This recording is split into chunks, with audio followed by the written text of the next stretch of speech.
Gujarat Titans की जीत ने बदला प्लेऑफ का समीकरण।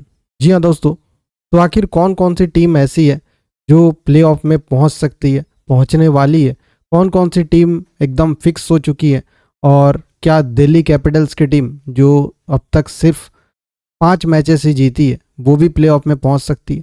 सब कुछ जानेंगे इस वीडियो में और डिटेल में बताएंगे कौन कौन सी टीम के कितने चांसेस है प्लेऑफ में पहुंचने के। लेकिन उससे पहले आप लोगों से रिक्वेस्ट है, अगर पहली बार चैनल पर आए हो तो चैनल को सब्सक्राइब जरूर कर लेना। दोस्तों, कल जीटी ने जिस तरह से जीत हासिल की 82 रनों से, और इस वजह से नेट रन रेट में बहुत ज़्यादा फ़र्क पड़ा।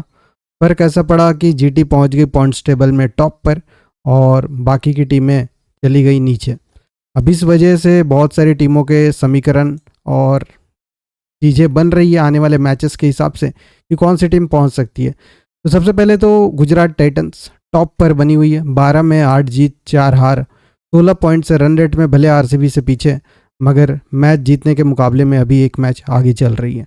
अगर आरसीबी आज का हुआ वाला मैच जीत जाए तो आरसीबी ऊपर चली जाएगी, मगर फिलहाल टॉप पर गुजरात टाइटंस है और सबसे ज़्यादा चांसेस गुजरात टाइटंस के प्लेऑफ में पहुंचने के हैं। क्योंकि हमने जितना आईपीएल अभी तक कवर किया है, जितना हमने आईपीएल देखा है, उस हिसाब से 16 पॉइंट्स काफ़ी होते हैं प्लेऑफ में जाने के लिए, और 85+ % चांसेस है गुजरात टाइटंस के प्लेऑफ में पहुंचने के। वहीं दूसरी टीम है आरसीबी। तो आरसीबी के जो बचे हुए मैचेस हैं, वो एक मैच पंजाब से बचा है और आज एक और मैच उनका होने वाला है, वो होने वाला है केकेआर से। तो ये सबसे ज़्यादा इंपॉर्टेंट मैच होगा। इंपॉर्टेंट इसलिए क्योंकि अगर आरसीबी जीत जाती है तो लगभग आरसीबी भी प्लेऑफ में पहुंच जाएगी, और कहीं आरसीबी को हार मिलती है तो केकेआर कंटेंडर के लिस्ट में अभी भी है प्लेऑफ के, और उनके लिए एक लाइफलाइन मिल जाएगी। अब तीसरी टीम की बात करते हैं एसआरएच की। तो एसआरएच के भी 75% चांसेस है प्लेऑफ में जाने के। कारण है कि अभी उनके पास 2 मैचेस बचे और मिनिमम एक रिक्वायर होगी जीत, जितना 16 पॉइंट्स पे होता है। हो सकता है रन रेट पे बात आ जाए तो रन रेट में थोड़ा सा पीछे चले गए हैं कल के हार के बाद। ये तो बात हुई एसआरएच की। चौथी टीम है पंजाब। पंजाब के पास अभी 3 मैचेस बचे और 3 में से उसे एक मैच आरसीबी के खिलाफ खेलना है, और अगर आरसीबी के खिलाफ हार जाती है पंजाब, क्योंकि लगातार पिछले 4 मैचेस हार कर आ रही है पंजाब, ये उनके खिलाफ जा सकता है। क्योंकि अगर एक और हार मिलती है तो पंजाब के लिए मुश्किलें बढ़ जाएंगी, फिर 2 में से 2 मैच जीतने पड़ जाएंगे, क्योंकि मिनिमम 8 मैच की जीत रिक्वायर होती है प्लेऑफ में पहुंचने के लिए, जितना अभी तक हमने देखा है। अब ये 4 टीमें तो सब लोग एनालिसिस करके बता दे रहे हैं, सबको लग रहा है कि ये 4 टीमें जा सकती है। लेकिन इस आईपीएल में 2 टीमें एलिमिनेट हो चुकी है, मुंबई इंडियंस और लखनऊ सुपर जायंट्स। उनके अलावा अभी भी 8 टीमों में रेस लगी हुई है प्लेऑफ की दौड़ के लिए, जिसमें से टॉप 4 में अभी जो पॉइंट्स टेबल पे हैं उनके सबसे ज़्यादा चांसेस है प्लेऑफ में पहुंचने के। लेकिन आप सीएसके, राजस्थान रॉयल्स और दिल्ली कैपिटल्स, साथ ही केकेआर को अभी नज़रअंदाज नहीं कर सकते हो और इनको एलिमिनेट नहीं मान सकते हो। केकेआर अगर अपने बचे हुए 4 के 4 मैचेस जीत जाती है तो कुल मिलाकर 17 पॉइंट्स पर पहुंच जाएगी। केकेआर के फेवर में ये भी जाता है कि एक मैच उनका बरसात की वजह से वॉश आउट हुआ था, तो कुल मिलाकर 17 पॉइंट्स तक केकेआर जा सकती है। और अगर 17 पॉइंट्स तक केकेआर चली जाती है तो प्लेऑफ में बिल्कुल जा सकती है। और केकेआर का आज मुकाबला होने वाला है आरसीबी से, और ये सबसे टफ, बेस्ट और पॉइंट्स टेबल के हिसाब से इम्पॉर्टेंट मुकाबला है। इसके अलावा बात करते हैं सीएसके की। तो सीएसके के पास भी 6 जीत है और सीएसके के भी अभी 3 मैचेस बचे। अगर 3 में 3 जीत जाए तो 18 पॉइंट पर पहुंच जाएगी, और एक में हार मिली, 2 जीतते हैं तो 16 पॉइंट्स तक अभी भी सीएसके पहुंच सकती है। तो सीएसके के लिए भी सब कुछ अपने हाथ में। हाँ, रन रेट की बात करें तो रन रेट के मुकाबले में वो पीछे चल रही है, तो सीएसके के लिए बेस्ट होगा कि अपने मुकाबले जीत जाए। अब सीएसके के लिए अच्छी चीज़ ये है कि उनका एक मुकाबला एलएसजी से बचा हुआ है और एक मुकाबला गुजरात टाइटंस से बचा हुआ है।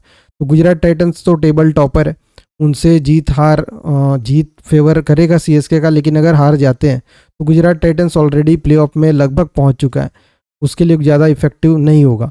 मगर सीएसके के लिए जो एलएसजी और एसआरएच वाला मुकाबला है वो ज़्यादा इंपॉर्टेंट है, क्योंकि देखो, अगर एलएसजी से जीत जाती है सीएसके तो 14 पॉइंट पे पहुंचेगा, और एसआरएच को हरा देता है तो खुद तो 16 पॉइंट पे पहुंच जाएगा, लेकिन एसआरएच के 2 पॉइंट्स कम हो जाएंगे। यानी जो एसआरएच अभी 5 मैच हारा है वो 6 मैच हार जाएगा, तो सीएसके एसआरएच से ऊपर जा सकता है। तो इस वजह से सीएसके वर्सेस एसआरएच वाला मैच इंपॉर्टेंट होगा। इसके अलावा आरसीबी वर्सेस पीबीकेएस का मैच इंपॉर्टेंट होगा। एसआरएच वर्सेस आरसीबी का मैच इंपॉर्टेंट होगा। अब एक टीम आती है दिल्ली कैपिटल्स। दिल्ली कैपिटल्स की बात करते हैं। देखो दिल्ली कैपिटल्स मेरे हिसाब से प्लेऑफ की रेस से बाहर है, मेरे हिसाब से प्लेऑफ की रेस से बाहर है, मगर मैथमेटिकली अभी भी पॉसिबिलिटी है कि दिल्ली कैपिटल्स की टीम क्वालिफाई कर सकती है। वो कैसे, तो देखो दिल्ली के 2 मैचेस बचे हैं, एक राजस्थान से और केकेआर से। राजस्थान से बाद में बात करते हैं, पहले केकेआर वाली मैच की बात करते हैं। अगर केकेआर के खिलाफ दिल्ली कैपिटल्स जीत जाती है तो केकेआर एलिमिनेट हो जाएगी। जो 5 मैच हार चुकी है केकेआर, छठा मैच हारते ही एलिमिनेट हो जाएगी, और एक मैच उसका वॉश आउट हो चुका है, तो कुल मिलाकर 15 पॉइंट से ऊपर वो लोग नहीं पहुंच पाएंगे। वहाँ से दिल्ली कैपिटल्स और केकेआर के मैच से एक टीम क्लियर एलिमिनेट हो जाएगी। अब रही बात आरआर वाले मुकाबले की, तो देखो अगर आरआर 11 में 6 जीत है, वहाँ उन दोनों के बीच मुकाबला होगा राजस्थान रॉयल्स और दिल्ली कैपिटल्स के बीच, वो भी इंपॉर्टेंट होगा। लेकिन दिल्ली कैपिटल्स कुल मिलाकर 14 पॉइंट से ज़्यादा नहीं पहुँच सकती है। अभी उनके पास 5 जीत है, बचे हुए हैं 2 मैच, 2 में दोनों के दोनों जीत जाए तो 14 पॉइंट्स तक पहुंचेंगे। तो ऐसा बहुत कम होता है कि 14 पॉइंट वाली कोई टीम क्वालिफाई कर जाए, क्योंकि आप देखो पॉइंट्स टेबल में टीम है जो ऑलरेडी 14 पॉइंट्स के ऊपर पहुंच चुकी है, और एक स्लॉट खाली है और वो 14 पॉइंट से ऊपर ही जाएगा। तो ये तो बात हुई दिल्ली कैपिटल्स की। अब राजस्थान की बात करते हैं। तो राजस्थान के भी 3 मुकाबले बचे हुए हैं, एक एमआई के खिलाफ है, एक दिल्ली कैपिटल्स के खिलाफ है और एक किसी और टीम के खिलाफ है। तो राजस्थान के पास भी 3 मैचेस है, 3 में से अगर वो 2 जीत जाती है तो देखो कुल मिलाकर अभी जो सिनेरियो दिख रहा है उसमें सबसे ज़्यादा चांसेस है गुजरात टाइटंस का, सेकंड है आरसीबी और तीसरी है एसआरएच। मगर दिल्ली कैपिटल्स, केकेआर, राजस्थान और सीएसके, ये 4 टीम भी रेस में बनी हुई है। सबसे ज़्यादा इन 4 टीमों में सीएसके और राजस्थान के चांसेस है। दिल्ली मेरे हिसाब से एलिमिनेटेड मैं मान चुका हूँ, लेकिन मैथमेटिकली पॉसिबिलिटी है, बट दिल्ली मेरे हिसाब से एलिमिनेट है। अब केकेआर कैसे बन सकता है चैंपियन, उसके ऊपर बात करते हैं।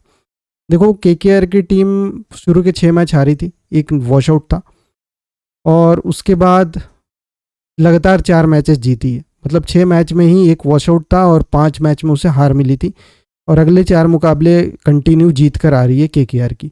अब केकेआर वो कर रही है कारनामा जो हमने कई बार मुंबई इंडियंस को करते हुए देखा है।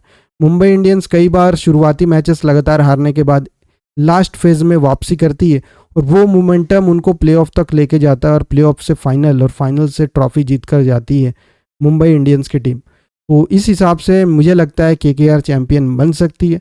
बहुत से लोग कमेंट करेंगे कि नहीं, ऐसा पॉसिबिलिटी नहीं है, केकेआर की बॉलिंग वीक है, ये वीक है, वो वीक है। लेकिन देखो ऐसा होता है, जो मोमेंटम होता है वो किसी भी टीम को चैंपियन बना सकता है। तो ऐसा मुझे लगता है कि केकेआर कहीं चैंपियन बन सकती है। अब आप लोग अपना ओपिनियन कमेंट करके देना, आप लोगों के हिसाब से कौन सी टीम चैंपियन बनते हुए दिख रही है आपको, और कौन सी 4 टीमें जो प्लेऑफ में क्वालिफाई करने वाली है। आप लोग अपनी राय, अपना ओपिनियन कमेंट करके ज़रूर बताएं। फिलहाल इस वीडियो में इतना ही।